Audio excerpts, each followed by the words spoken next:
നമ്മുടെ ഈ കാലഘട്ടത്തിൽ ഇങ്ങനൊരു സ്ഥലമുണ്ടെന്ന് നിങ്ങളോട് ആരെങ്കിലും പറഞ്ഞാൽ നിങ്ങൾ വിശ്വസിക്കൂ? അങ്ങനൊരു സ്ഥലമാണ് നമ്മൾ ഈ കണ്ടുകൊണ്ടിരിക്കുന്നത്. ഇത്രയും മനോഹരമായ സ്ഥലം ഈ ഒരു കാലഘട്ടത്തിലും കാണുന്നുണ്ട്. അതും സാധാരണ എല്ലാവരും കാണുന്നത് തമിഴ്നാട്ടിലെ ആ ഒരു സ്ഥലങ്ങളിലായിരിക്കും. എന്നാൽ നമ്മളെ ഈ കേരളത്തിൽ എന്തിന് ഈ കൊല്ലം ജില്ലയിൽ തന്നെയാണ് ഈ സ്ഥലമുള്ളത്. കൊല്ലം ജില്ല എന്ന് പറയാൻ പറ്റത്തില്ല, എക്സാക്ട് വരുന്നതെന്ന് വെച്ച് കഴിഞ്ഞാൽ ആറ്റിങ്ങൽ ഭാഗമാണ്. ഗൂഗിൾ മാപ്പിലുണ്ട് പിരപ്പമൻകാട് പാഡി ഫീൽഡ് എന്നാണ് അതിന്റെ ഒരു ലൊക്കേഷൻ അവർ കാണിച്ചിരിക്കുന്നത്. അതിന്റെ ഒരു എക്സാക്ട് ലൊക്കേഷൻ ഞാൻ ഡിസ്ക്രിപ്ഷൻ ബോക്സിൽ കൊടുത്തേക്കാം, നിങ്ങൾ നോക്കിയിരുന്നാൽ മതി. അപ്പം welcome to our new video guys. അത്യാവശ്യം കുറച്ച് തിരക്കുള്ള സൺഡേ ആയിരുന്നു. ഞാനിന്ന് പോകുന്നത് എൻ്റെ ഒരു ഫ്രണ്ടിന്റെ വെഡിങ്ങിനാണ്. അപ്പൊ വെഡിങ് ആറ്റിങ്ങിൽ വെച്ചിട്ടാണ്. അപ്പൊ നമ്മളെ ഫ്രണ്ട്സ് ഒക്കെ അവിടെ ഉണ്ടായിരുന്നു. അപ്പോൾ ഞാൻ കുറച്ച് ലേറ്റ് ആയിരുന്നു, സൺഡേ അല്ലേ. അങ്ങനെ വെഡിങ് ഒക്കെ കഴിഞ്ഞ് ഈ ഓഡിറ്റോറിയത്തിന്റെ ആ ഒരു ഭാഗത്തൂടെ പോകുമ്പോഴാണ് ഈ ഒരു സ്ഥലം എൻ്റെ ശ്രദ്ധയിൽപ്പെട്ടത്. അത്യാവശ്യം നല്ലൊരു പച്ചപ്പ് നിറഞ്ഞ്, എവിടെ തിരിഞ്ഞാലും പച്ചപ്പ് നിറഞ്ഞ് നിൽക്കുന്നൊരു പ്രദേശം. ഒരു റോഡിന്റെ ഇരുവശങ്ങളിലായിട്ട് ഇങ്ങനെ ഫുൾ പച്ച നിറത്തില് അത്യാവശ്യം നല്ല തിരക്കുമുണ്ട്. അതുമാത്രമല്ല, നേരത്തെ കണ്ടിരിക്കും അതിനകത്തൊരു നടുക്കായിട്ട് ഏറുമാടമുണ്ട്. അപ്പൊ നമ്മളിപ്പോ പോകാൻ പോകുന്നത് അങ്ങോട്ടേക്കല്ല, അവിടെ പോകുന്നുണ്ട്.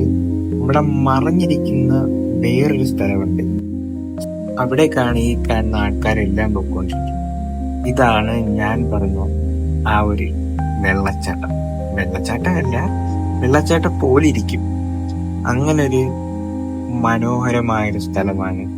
പിന്നെ നട്ടുച്ചക്കൊന്നും വരരുത്, ഇതേപോലെ കരിഞ്ഞു പോകുന്ന അവസ്ഥയാവും.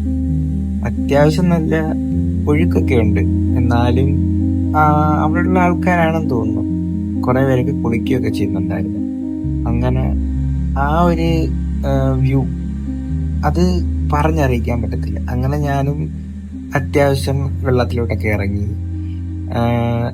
നല്ല രീതി ഒഴുക്കുണ്ട്. അപ്പൊ ഇവിടേക്ക് വരുന്നവര് അത്യാവശ്യം നല്ല രീതിക്ക് ശ്രദ്ധിക്കണം. നല്ല രീതിക്ക് ആഴവും ഒഴുക്കും ഒക്കെ ഉണ്ട്. അറിയാത്തവരൊക്കെ ഇതിലേക്ക് എടുത്ത് ചാടിക്കഴിഞ്ഞാൽ പൊടി പോലും ഉണ്ടാകത്തില്ല. എങ്ങോട്ടാ ഒഴുകി പോകുന്നതെന്ന് പോലും ആർക്കും അറിയത്തില്ല. അങ്ങനത്തെ ഉള്ള സ്ഥലമാണ് ഇത്. ചുറ്റിനും നേരത്തെ കണ്ട ഒരു സ്ഥലത്ത് മാത്രമേ ഉള്ളൂ ആ ഒരു വയലോരം, പിന്നെ മൊത്തം കാടാണ്. ഇവിടെ പിന്നെ പടവുകളൊക്കെ ഉണ്ട്. അപ്പൊ ഇതിലേക്ക് ഇറങ്ങി നമുക്ക് നിൽക്കുകയൊക്കെ ചെയ്യാം. തിരിച്ചിറങ്ങി പോകുന്ന വഴിക്ക് ഇങ്ങനെ വരമ്പ് കണക്കുള്ള ഒരു വഴിയാണ്. അവിടെ നിന്ന് പുറം ഫുള്ള് വയലായിരുന്നു. അപ്പൊ ഇവിടെ ഒരു തോട്ടം കണക്ക് ഉണ്ടായിരുന്നു. ജമന്തി പൂക്കളായിരുന്നു ഫുള്ള്. ഓണത്തിന് വേണ്ടിയിട്ടായിരിക്കും. അത് നല്ല രീതിക്ക് ഉണ്ടായിരുന്നു, അത് കാണാൻ കൊള്ളായിരുന്നു. പിന്നെ നമ്മൾ പോയത് ഞാൻ നേരത്തെ പറഞ്ഞില്ലേ, ആ ഒരു ഏറുമാടം പോലെ അവിടെയൊക്കെ ആയിരുന്നു. അത് നല്ല രീതിക്ക് വലുതായിരുന്നു. ഈ ഫോണിൽ കാണുന്ന കണക്കൊന്നുമല്ല, നല്ല രീതിക്ക് വലിയൊരു ഏറുമാടം കണക്കായിരുന്നു. അത്യാവശ്യം അവിടെ നല്ല കാറ്റൊക്കെ ഉണ്ടായിരുന്നു. അവിടെ എത്തിയപ്പോഴാണ് നേരത്തെ ആ ഒരു വെയിലിന്റെ ഒരു അറിയാനേ വയ്യ. ആ ഒരു കാറ്റ് കാരണമായിരിക്കണം, നല്ല തണുത്ത കാറ്റായിരിക്കും. പിന്നെ അതിന്റെ മുകളിൽ കയറി. അതിന്റെ മുകളിൽ കയറിയപ്പോഴുള്ളൊരു വ്യൂ, അത് എന്റെ മോനെ, അതൊരു അടിപൊളി തന്നെയായിരുന്നു.